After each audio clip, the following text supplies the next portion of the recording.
ओम नमो भगवते वासुदेवाय। महाराज, यदि आपको हमें इसी प्रकार विरहाग्नि में जलाकर मारना था, तो फिर हमें अग्निदाह में क्यों बचाया? अघासुर से क्यों बचाया? पूतना से क्यों बचाया? महाराज, यदि किसी से प्रेम हो जाता है तो प्रियतम को, प्रेमी को गाली देने का अधिकार होता है, देना भी चाहिए। ये गालियां भी प्रेम में स्तुति बन जाती हैं, क्योंकि जिनसे प्रेम होता है उनका दोष नहीं दिखाई देता। महाराज, ये राग का स्वरूप है। जहां राग हुआ वहां दोष नहीं दिखाई देता।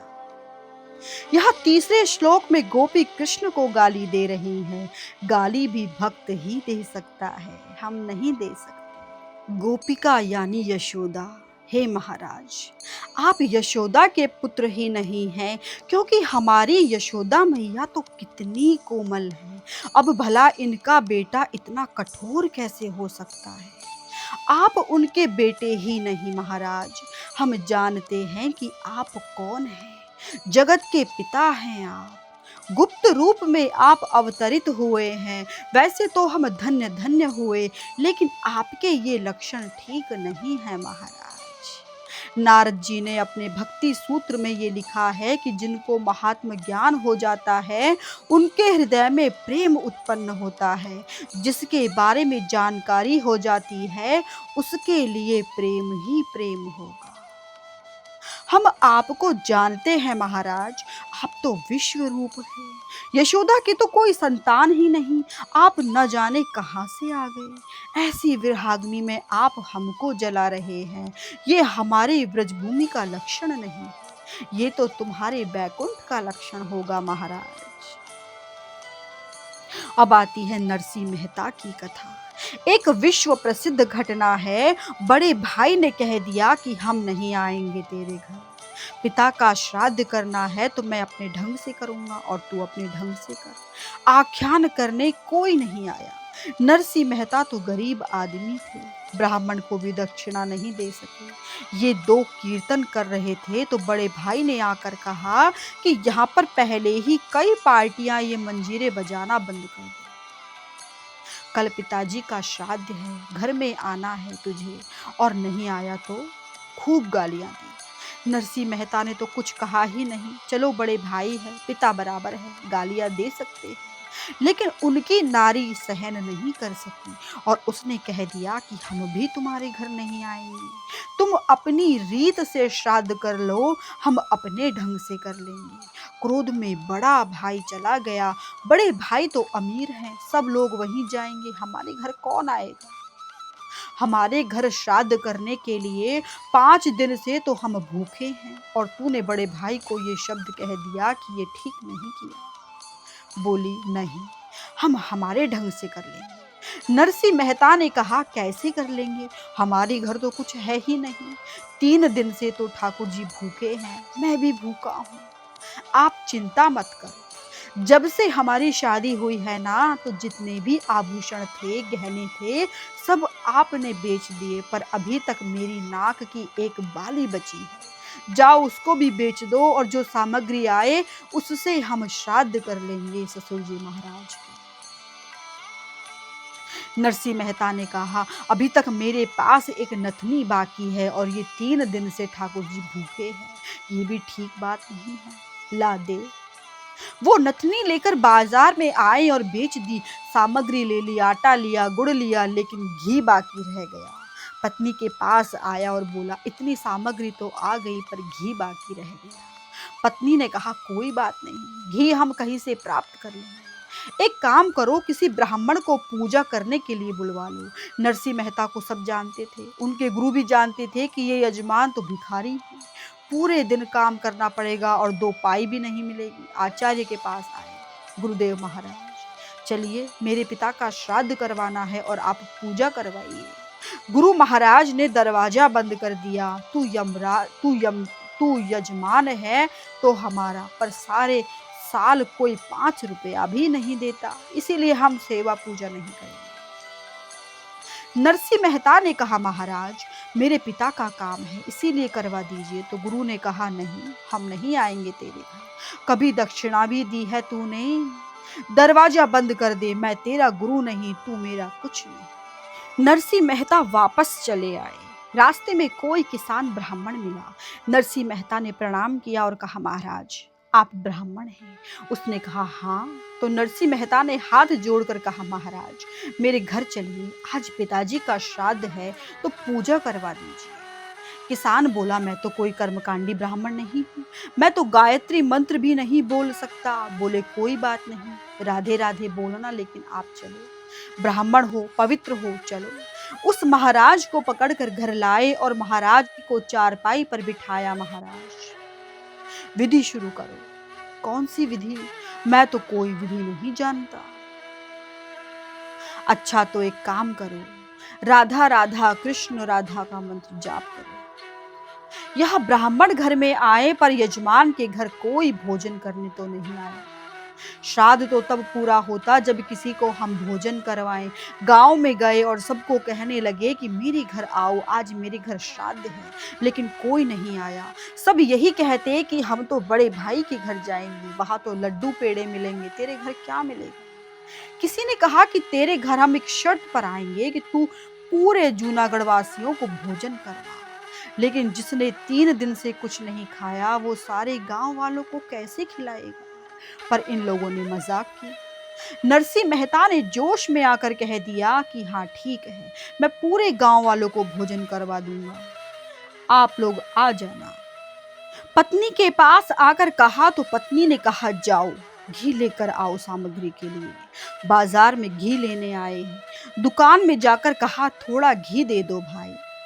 आओ आओ मेहता जी, घी चाहिए? हाँ हाँ, तपेली में भर दो। दुकानदार ने घी भर दिया और तराजू में तोला तो बोला, 50 रुपये महाराज। मेहता जी ने हाथ जोड़कर कहा, आज पैसे नहीं है, पिताजी का श्राद्ध है, जब पैसे हो जाएंगे तो दे दूंगा। व्यापारी समझ गया कि इनके पास पैसे नहीं हैं। यदि आज घी दे दूंगा तो कभी पैसे मिलने वाले भी नहीं हैं। बनिए ने कहा, आज क्या, कल क्या, परसों क्या, यदि आप पैसे नहीं दो फिर तो कोई बात नहीं, लेकिन मुझे अभी अभी पता चल गया है कि इसमें कोई जीव जंतु गिरा हुआ है, तो ये थोड़ा अपवित्र हो गया है। मेहताजी ने कहा कि मुझे ठाकुर जी को अपवित्र घी का भोग नहीं लगाना, तुम वापस ले लो। बनिए ने सारा घी वापस ले लिया। दूसरी दुकान में गए तो वहां भी यही हुआ। पूरे जूनागढ़ में घूमे, पर किसी ने मेहताजी को घी नहीं दिया। क्या हालत होती है किसी वक्त पर, और पूरे जूनागढ़ में नरसिंह मेहता का गीत गाते हैं लोग। घूमते घूमते एक वैष्णव की दुकान में पहुंचे और घी मांगा। मेहता जी ने पहले ही कह दिया कि मेरे पास पैसे नहीं हैं, 5 दिन के बाद होंगे तो दे दूंगा, लेकिन आप घी तराजू में तोलो और फिर वापस ले लो, ये ठीक नहीं है। इसीलिए पहले ही बता दिया कि मेरे पास पैसे नहीं हैं। वैष्णव ने कहा, महाराज, आप तो भक्त हैं, आपका पैसा तो हम ले ही नहीं सकते, ले जाओ जितना घी लेना है आपको। पूरा बर्तन भर दिया घी से, पर भक्त ने कहा कि नहीं, मैं मुफ्त में नहीं लूंगा। बनिया कह रहा है कि मैं आपसे पैसे नहीं लूंगा। अब समस्या पैदा हो गई। बनिया कह रहा था कि एक काम हो सकता है, यदि आपको मुफ्त में घी नहीं लेना तो मेरे सामने भगवान श्री कृष्ण का कीर्तन करो और 2-3 पद गा दो, ठाकुर जी का थोड़ा भजन करो तो मेरे पैसे बराबर हो जाएंगे। नरसिंह मेहता तो भक्त थे। जिस प्रकार शराबी को शराब पिलाओ तो वो तुरंत पीने के लिए बैठ जाता है, उसी प्रकार से मेहता जी ने तो जेब के सामान निकाल कर शुरू कर दिया, राधा राधा कृष्ण राधा। भक्त तो कूदने लगे, दुकान में नाचने लगे, गाने लगे और इतने मग्न हो गए कि समय का ध्यान ही नहीं रहा। मेहता जी की पत्नी घर पर इंतजार कर रही थी कि ये तो घी लेने गए, अभी तक लौटे ही नहीं। गुरु महाराज भी बैठे थे पूजा करवाने के लिए और वहां तो घंटे पर घंटे बीतने लगे। भक्त तो भजन में लगे हुए थे। भगवान को चिंता हुई कि यदि समय बीत जाएगा तो आज इनका मुहूर्त चला जाएगा, और यदि मेरे भक्त का पतन हुआ तो मेरा भी पतन हुआ। तब परमात्मा ने नरसिंह मेहता का रूप धारण किया और घी की तपेली भरकर लाए श्याम सुंदर। असली नरसिंह मेहता तो भजन कीर्तन दुकान में कर रहे हैं और ये बैकुंठ वाला आया है। नरसिंह मेहता का रूप वही स्वरूप, वही धोती, वही टोपी, वही जांच पखाज, वही तुलसी की माला, गौरोचन का तिलक और हरि नाम संकीर्तन करते करते आए। और पत्नी से कहा, ये लो ये घी। पत्नी थोड़ी कर्कशा थी, अधिक बोलती थी। कहाँ थे तुम, 2 घंटे बीत गए, पता नहीं कि आज पिताजी का श्राद्ध है। तुम्हारे अंदर तो अक्ल है ही नहीं, बुद्धि भी नहीं है। अब बताओ मैं क्या करूं? जाओ और गुरु महाराज को पकड़ कर लाओ, एक से काम नहीं चलेगा, 5 को तो आखिर में भोजन करवाना ही है। नरसिंह मेहता का रूप धारण किए हुए श्याम सुंदर उस गुरु के पास आए जिसने पहले मना कर दिया था। गुरु ने जब देखा तो अपनी संतान को कहा कि दरवाजा बंद कर दी। दरवाजा बंद कर दिया। भगवान ने मन ही मन कहा, तुम दरवाजा बंद नहीं कर रहे हो, तुम तो अपने भाग्य का दरवाजा बंद कर रहे हो। दरवाजा बंद मत करो महाराज, चलो आज हमारे घर। नहीं, तू कभी दक्षिणा नहीं देता है, नहीं आऊं तेरे घर। भगवान ने कहा कि ऐसे करो महाराज, मुझे लिखित दे दो कि मैं तुम्हारा कोई नहीं, तुम्हारा कोई यजमान नहीं, मैं तुम्हारा कुछ नहीं। लिखित दे दो महाराज, कागज पर। गुरु महाराज ने छोरा से कहा, लाओ कागज। तुरंत लिख दिया कि नरसिंह मेहता मेरा यजमान नहीं है, मैं उनका गुरु नहीं। फेंक दी चिट्ठी। भगवान ने उठा ली और चल लिए वहां से। घर आकर पत्नी से कहा, देवी शुरू करो काम। महाराज विधि शुरू करो। विधि कैसी? यहाँ तो कोई सामग्री नहीं। जब सामग्री की बात आई तो परमात्मा ने हुक्म किया पार्षदों को, गरुड़ महाराज आदि सब विविध प्रकार की सामग्री लेकर आ गए। ये तो लक्ष्मीपति प्रकट हुआ भाई। स्वर्ण के पात्र में सामग्री सब हाजिर हो गई। लड्डू, पेड़े, 56 कोटि के व्यंजन हाजिर हो गए। परमात्मा ने गुरु महाराज को कहा, अब तो विधि प्रारंभ करो। महाराज ने कहा, मैं तो गायत्री मंत्र भी नहीं बोल सकता। बोलो। ऐसा कहते हुए भगवान श्री कृष्ण ने अपनी एक उंगली उसके होंठ पर स्पर्श की तो सारे वेद उनके मुख पर आ गए। सरस्वती साक्षात प्रकट हो गई। यम, ब्रह्मा, वरुण की शुरुआत हो गई। विधि पूरी हो गई तो लोग काफी सारे आने लगे। गांव वालों ने देखा कि आज तो नरसिंह मेहता के यहाँ बड़ी लंगर लगी है। जहां देखो तो सही क्या हो रहा है। छोटे छोटे छोरों को भेजा कि जाकर देखकर आओ। छोरों ने देखा कि यहाँ तो चांदी की भी नहीं, सोने की थाली में सबको भोजन मिल रहा है। सारे जूनागढ़वासी दौड़कर आए नरसिंह मेहता के घर। सारी औरतें फटी साड़ी पहनकर आने लगी कि वहां तो अच्छी साड़ी मिलेगी। नरसिंह मेहता की पत्नी ये सब देख रही थी कि इतना सब कुछ था और इन्होंने मेरी छोटी सी नथनी बेच दी। सारे ब्राह्मण लड्डू पेड़े खाने लगे। इतना खाया लोगों ने कि नीचे तक नहीं देख सके। एक ब्राह्मण ने तो इतना खाया कि वो गिर पड़ा और उससे उठा ही नहीं गया। नरसिंह मेहता को चिंता हुई कि यहाँ ब्रह्म हत्या ना लग जाए। वैद्य जी को बुलाया। वैद्य जी ने कहा, कोई चिंता की बात नहीं है, ये गोली खा लो, सब ठीक हो जाओ। उस ब्राह्मण ने कहा, यह वैद्य तो मूर्ख है, अगर एक गोली खाने की बात होती तो एक लड्डू ही और नहीं खा लेता। सब लोग खूब अच्छी तरह से तृप्त होकर चले गए। तो परमात्मा को ध्यान आया कि अब मुझे चलने की तैयारी करनी चाहिए, नहीं तो अगर असली आ गया तो सारा काम ही गड़बड़ हो जाएगा। इसीलिए पत्नी को कहा, देवी मैंने काम बहुत किया है तो दावा कुंड में जाकर स्नान करके मैं अभी आता हूँ। अभी गया और अभी आया। जल्दी करो, अभी आरती बाकी है। भगवान ने कहा कि वह वापस लौटने वाला तो दूसरा होगा, तेरी गालियां कौन खाए। भगवान तो गए सो गए। यहाँ वैष्णव की दुकान में तो अभी भजन चल रहा है। मेहता जी अब घर जाओ, घी लेकर जाओ महाराज, पूरा दिन बीत गया, अब जल्दी जाओ। क्या कह रहे हो? क्या सारा दिन बीत गया यहाँ कीर्तन करते करते? अब घर जाऊंगा तो पत्नी डांटेगी। एक तो पिताजी का श्राद्ध और मैं समय पर पहुंच न सका, अब तो भगवान मुझे बचाए। हाथ में घी से भरी तपेली लेकर मेहता जी आए। देवी ये लो घी और श्राद्ध शुरू कर दो। पत्नी ने कहा, ये क्या नाटक शुरू कर दिया? पूरे जूनागढ़ वासी आकर भोजन कर गए, इतनी साड़ियां दे दी, इतने सोने सोने के पात्र दे दिए, और मेरी एक छोटी सी नथनी थी वो भी तुमने बेच दी। इतना सब कुछ घर में था तो फिर ये क्यों किया आपने? देवी, मैं तो अभी अभी आया हूँ घी लेकर, और ये तुम क्या कह रही हो?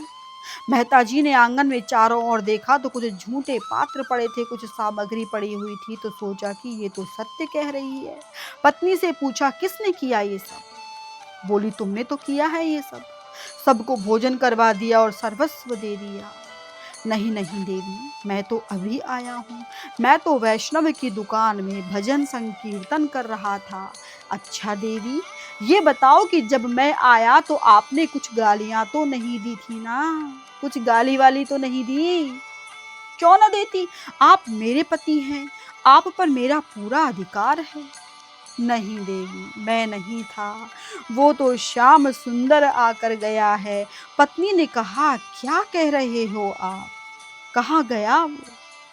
महाराज, वो तो ये कहकर गए हैं कि मैं अभी दावा कुंड में स्नान करने जा रहा हूँ, अभी तक तो आए ही नहीं वो। दावा कुंड के पास जाकर चारों ओर ढूंढने लगे मेहता जी, पर कहीं भी नहीं दिखाई दिए। तब आकाश की ओर मेहता जी ने कहा, महाराज, इतना कुछ कर दिया और मुझे भोजन कराए बिना आप चले गए, और आपने भी कुछ नहीं खाया। महाराज, प्रकट हो जाइए, मेरे घर भोजन कर लीजिए। महात्माओं का ऐसा मत है कि श्याम सुंदर लक्ष्मी जी को लेकर आए, ब्रह्मा जी ब्रह्माणी को लेकर आए, और शिव जी पार्वती को लेकर आए, और नरसिंह मेहता ने इनके साथ भोजन किया। यहाँ गोपियां भी यही कहती हैं, न खलु गोपिका नंदो भवा, न खिल देहि नामंतरात्म। महाराज, हमें महात्म ज्ञान हो गया, हम जानते हैं कि आप कौन हैं, जगत के पिता। आप ब्रिज में आए, हम धन्य धन्य हुए महाराज। हमें इस तरह से मारना आपको शोभा नहीं देता। महाराज, अपने हस्त कमल हमारे हृदय पर प्रस्थापित करिए और हमारे पाप को दूर करिए, यही भाव है हमारा। आपको कोई प्रणाम करते हैं तो उनके सारे पाप नष्ट हो जाते हैं। यह कितना सस्ता कर दिया है कि गोपी ना तो पूजा की बात कर रही है, ना सेवा की बात कर रही है, केवल वंदन करने से तुम्हारे पाप नष्ट हो जाते हैं। यही परमात्मा हमारे सामने प्रकट हो जाएंगे। पूजन क्या है? पूजन क्या? आरती करना, स्नान करना, चंदन लगाना, यही सब पूजन है? ये सब तो एक अंग है, लेकिन ये कर्मकांड तुम करो, क्रिया तुम करो, और तुम्हारे भीतर पूजन ना आए तो ये पूजन अधूरा है। पूजा की व्याख्या उपनिषद ने बड़ी अच्छी की है। गंगा के किनारे ऋषि अपने शिष्य को समझा रहे हैं, हम अपने दिल से पूछें कि हमारे भीतर रागादि विकार है। अमुक व्यक्ति को प्रेम किया तो वहां राग उत्पन्न हुआ, अमुक को प्रेम नहीं किया तो वहां द्वेष उत्पन्न हुआ। या तो ईश्वर के नाते प्रेम करो या फिर किसी से प्रेम ना करो। किसी खास व्यक्ति को प्रेम करोगे तो राग द्वेष उत्पन्न हो जाता है। जिस व्यक्ति को अपने परिवार में परमात्मा का दर्शन नहीं होता, उसको मंदिर की मूर्तियों में भी प्रभु का दर्शन नहीं होगा। महिलाओं को बिना किसी से पूछे, बिना किसी पंडित की आज्ञा, बिना मुहूर्त सोमवार का व्रत, जो शिव पार्वती का व्रत है, करना चाहिए। इससे उनका सौभाग्य अखंड रहता है। सोमवार का व्रत सब नारियों को करना चाहिए और शिव पार्वती की पूजा करनी चाहिए, चाहे तुम पुष्टि मार्गी ही क्यों ना हो। अखंड सौभाग्य के लिए ये बहुत आवश्यक है। व्रत में तुलसी को नमन करके वहां दीप प्रज्वलित करना चाहिए। तुलसी की उपासना नारियों के लिए बहुत आवश्यक है। तुम्हारे मन की बात आई है, अपनी हर एक क्रिया से पूछो कि हमारे किसी कार्य से किसी को दुख तो नहीं पहुंच रहा है, किसी को चोट तो नहीं पहुंच रही है। यदि ये सब हो रहा है तो तुम पाप कर रहे हो, ये पूजन नहीं है। हिंसा से रहित यदि तुम्हारे कर्म हो जाएं तो एतद ईश्वर पूजनम। लेकिन यहाँ गोपियों ने तो भगवान श्री कृष्ण के बारे में पाप नाश की जहां बात आई है, बहुत सस्ता कर दिया है। महाराज, आपको कोई प्रणाम करे तो उसके सारे पाप नाश हो जाते हैं, और आप गायों को चारा चराने जब जाते हैं तो हमारी क्या दशा होती। कालिया नाग के फण के ऊपर आपने अपना पदाम्बुज रख दिया। अम्बु यानी पानी, आत्मज यानी बालक, कमल यानी चरण, कमल नाग के ऊपर रखा महाराज। तो क्या हम इस नाग से भी गिरे हुए हैं? इनसे भी अधिक पापी हैं हम। आप अपने कर कमल हमारे हृदय पर नहीं रख सकते महाराज, इतना तो करिए। विरहाग्नि में हमको इस तरह मारना आपको शोभा नहीं देता। गोपी ने आगे कहा, मधुरया गिरा वल्गुवाक्यया बुध मनोज्ञ पुष्करे क्षण। महाराज, आप बोलते हैं कुछ पर करना कुछ और चाहते हैं। उन्हीं शब्दों को सुनने के लिए हमारे कान लालायित हैं महाराज। अपने होठों पर बांसुरी लगाकर तान छेड़ते हैं तो ये सुर सुर नहीं, अमृत हैं, अधरामृत हैं भगवान श्री कृष्ण के। ये ना स्वर्ग का अमृत है, ना चंद्रमा का, ना वनस्पति का, ना धरती का, ये तो अधरामृत है।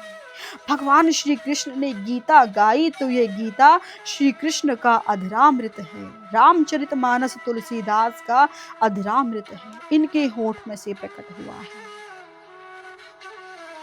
क्या सापेक्ष है, आप तो निरपेक्ष हो। कथा को तो वक्ता भी चाहिए, श्रोता भी चाहिए, तो हमारे पास कम से कम ये कथा तो है। तीनों पापों को दूर करने के लिए हमारे पास ये है। आप न आओ तो कोई बात नहीं। तब कथामृतम तप्त जीवनम कवि भी रीडितम कल्म शाप हम। कलयुग में तमाम जीव संतप्त हैं, उनके तीन तापों को दूर करने के लिए महाराज ये कथामृत और नामामृत का जिसने आश्रय कर लिया, सहारा ले लिया, वे बच गए।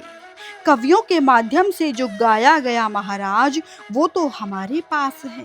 आपके वाक्य इसमें है, कम से कम ये कथा तो है हमारे पास महाराज। जब तुम वन में गायों को चराने जाते हो और तुम्हारे पैरों में जब कांटे और पत्थर लगते हैं तो आपके तो चरण में लगते हैं, पर हमारे तो हृदय में लगते हैं महाराज।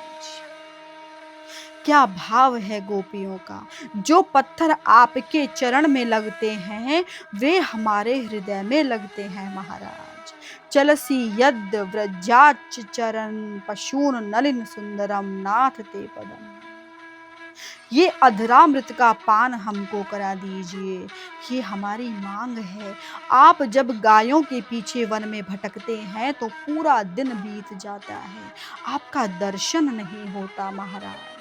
सायंकाल के समय जब आप आते हैं तो हमारी आंख को कुछ ठंडक मिलती है, कुछ शांति मिलती है, लेकिन हमें तो ये जड़ बुद्धि ब्रह्मा जी की बुद्धि पर अफसोस होता है कि क्या उन्होंने ये पलक बनाई कि बार बार ये झपकती है, तो उस समय आपका दर्शन नहीं होता महाराज।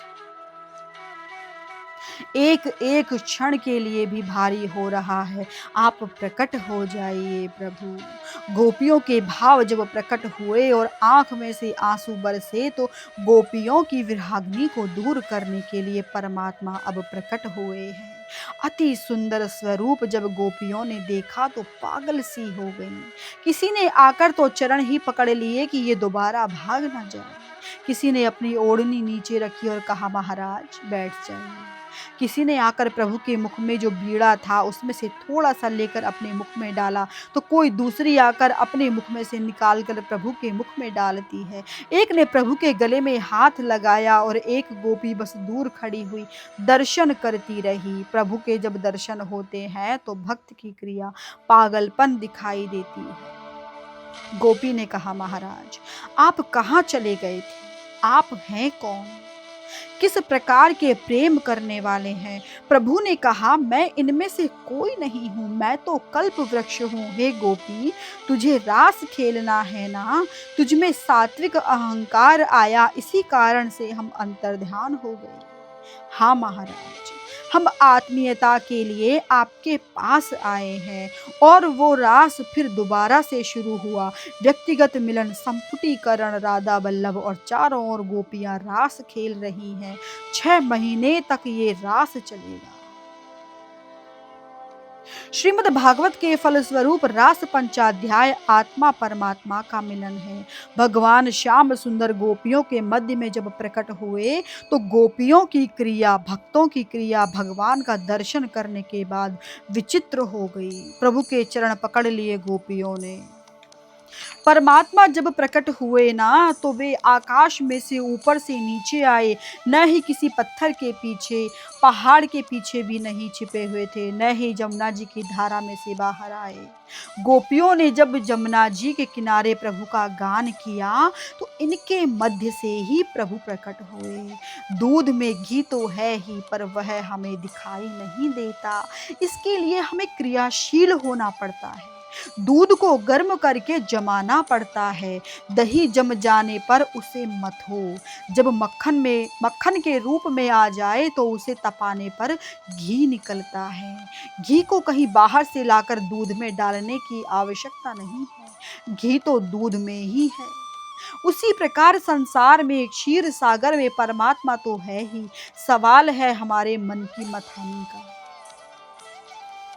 मथने से ही प्रभु प्रकट हुआ है, हुआ था, हो रहा है और होगा। गोपियों ने सवाल किया कि महाराज, इस जगत में कुछ प्रेम करने वाले व्यक्ति होते हैं। एक तो जो प्रेम करते हैं उनको प्रेम करें, जो प्रेम नहीं करता उनको प्रेम करें, और जो नहीं कर रहा है उनको भी प्रेम करें। आप इनमें से कौन है महाराज? जो प्रेम करता है उसी को आप प्रेम करें।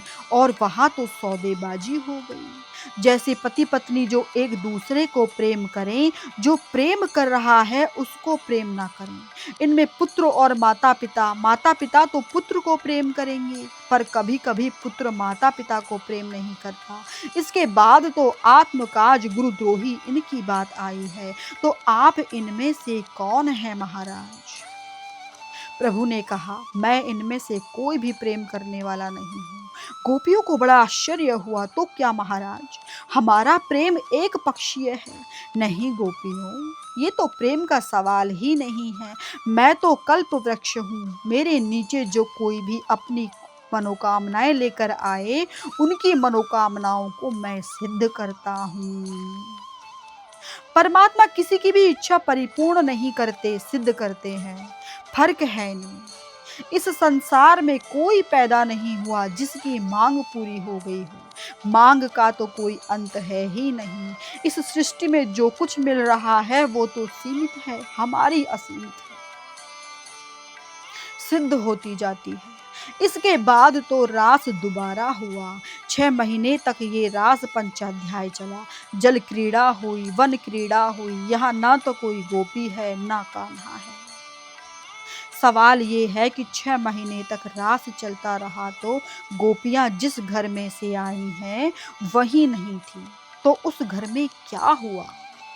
यहाँ शरीर का मिलन नहीं है, यहाँ तो आत्मा जाकर प्रभु के साथ मिल रही थी। शरीर अपना काम कर रहा है, लेकिन सायंकाल के समय परमात्मा रात के 12 बजे प्रभु बांसुरी बजाते तो आत्मा ही प्रभु को मिलने के लिए जाती थी, शरीर नहीं जाता था। 6 महीने तक जल क्रीड़ा हुई, वन क्रीड़ा हुई, रास पवित्र रास। यहाँ तो रस ही रस है। ये महारस है जहाँ अद्वैत सिद्ध हो गया है। 6 महीने जब पूरे हुए तो जीव की मनोकामना परमात्मा ने सिद्ध कर दी। आत्मा परमात्मा एक हो गए। कृष्ण गोपी में तो अभेद सिद्ध हो गया। अब प्रभु आगे यात्रा कर रहे हैं अपनी लीला की।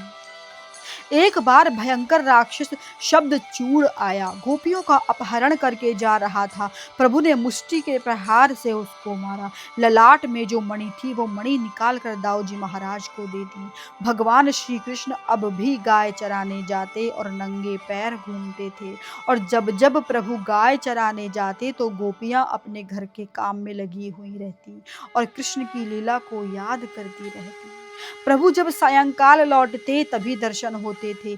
इससे पहले पूरा दिन कैसे बिताएं गोपियों के लिए बहुत मुश्किल होता था। तो गोपियां घर का काम करने के बाद टोलियां बनाकर प्रभु की लीला को याद करके गीत गाती हैं, क्योंकि उनका मन कृष्ण में लगा हुआ है। गोपियों के गीतों में प्रभु के स्वरूप का, प्रभु की लीला का जो वर्णन है, कुछ लोग ये पूछते हैं कि ये युगल गीत किस राग में गाएं। इसके छंद अटपटे हैं तो ये तो किसी भी राग में आप गा सकते हैं। गोपियां मिलकर युगल गीत गा रही हैं। प्रभु ललित त्रिभंगी होकर अपना चेहरा वाम भाग में झुकाकर बांसुरी को अपने अधर पर लगाकर कोमल उंगलियों से छिद्र को पूर रहे हैं और इस सुंदर मुकुंद का दर्शन गोपियां कर रही हैं। और भगवान बांके बिहारी कदम्ब के वृक्ष के नीचे जब बांसुरी बजा रहे हैं तो आकाश में विमान में बैठी बैठी देवियां कल्प वृक्ष के फूल प्रभु के ऊपर बरसा रही हैं। श्री कृष्णम शरणम मम।